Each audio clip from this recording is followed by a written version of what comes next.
Bonjour, alors petite vidéo pour vous montrer quelques outils complémentaires sur Emacs. Premier outil, c'est que sur l'ensemble des données, qu'elles soient archivées ou pas, vous pouvez appliquer plusieurs niveaux de recherche de données. Donc ça, c'est pour trouver vos informations import ou export très rapidement.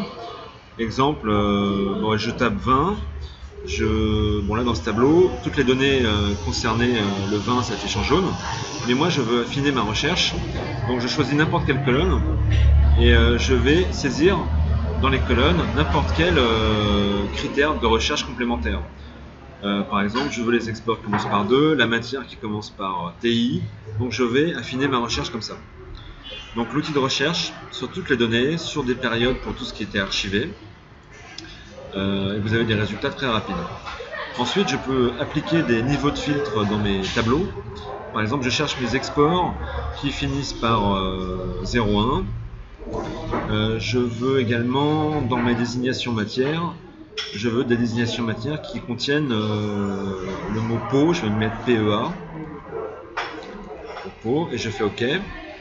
Et donc là, je me retrouve avec mes données, donc mes matières qui contiennent ici pot, et mes numéros d'export qui terminent bien par 0,1.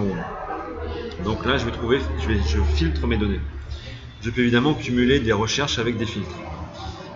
Ensuite, autre outil, c'est le regroupement.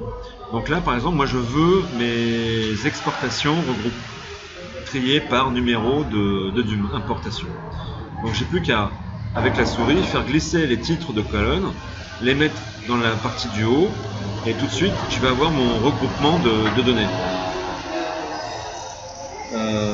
Donc là, voilà, les données sont triées, et j'ai plus qu'à exporter sur Excel pour faire un beau tableau, ou présenter ça, ou imprimer.